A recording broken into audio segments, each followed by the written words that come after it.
Hi there, I'm David Salamons, the Storyteller. So there is a field behind my childhood home in North London where dreams took root in the soil. From April through to November, that small patch of earth transformed into our football world. Every Sunday, from dawn till dusk, boys and girls, we played until our mothers' calls finally broke the football spell. No, this isn't a story about the glamour of Premier League football. This is a story about something I think is really much more precious than that. I wasn't gifted with natural talent, not as a footballer. I was rubbish. 2 left feet. But what I lacked in skill, I made up for with pure, unbridled enthusiasm. I loved it. Arsenal were my club, like my father and my grandfather, and every Sunday I wore successive versions of their shirt, depending on my latest Christmas present or birthday present. London football, Sunday London football in the leagues, held a secret that few outsiders actually knew or understood. It wasn't just about the game. It was a tapestry of communities woven together on pitches by leather and lace. There were Catholic leagues, Jewish leagues, Greek leagues, Spanish leagues, French leagues, each adding their own flavour to the Sunday football melting pot.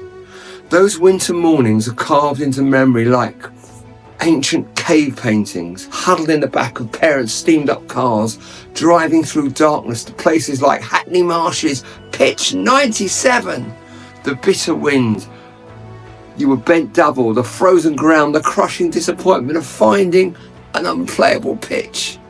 And yet somehow, these shared miseries became the foundation of lifelong friendships. By the late 1980s, I found myself at Temple Fortune, a Jewish league club that had mastered the art of noble defeat. Run by the legendary and devoted Kite brothers since the 1960s, they turned losing into an art form. When I became player manager in 1985, we weren't just losing, we were drowning. Morale had sunk lower than a defender's tackle, and whispers grew. Maybe it was time to let the club die with dignity. So making changes wasn't easy. Some players had been with us for years, but we needed fresh blood. I made some tough calls, rearranged the team, brought in new tactics. I brought in my friend Tony as captain, a player who could tackle like a freight train and lead like a general. A complete lunatic, actually. The grumbling was loud at first. Change never comes quietly in football, as in life really. But then something magical happened.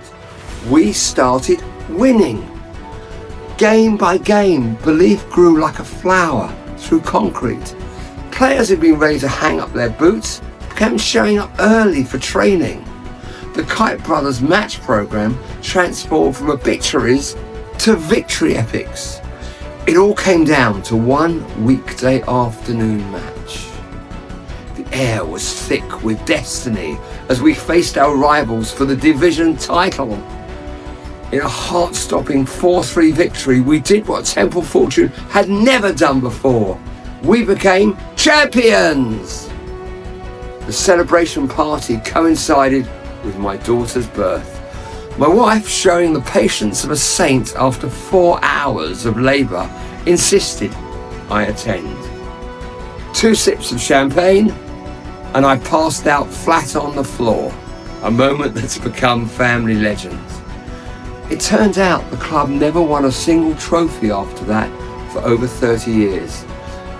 But you know, today, in a quiet corner of the internet, Temple Fortune's website still stands, lovingly maintained by the Kite brothers.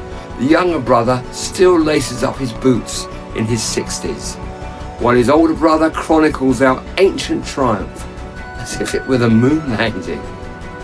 Some might say it's just a website that gets, well, less traffic than a country lane.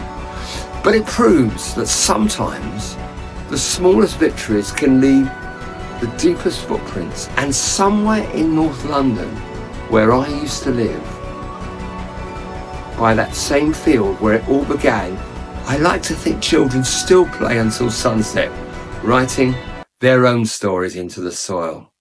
Thank you. I do hope you enjoyed this.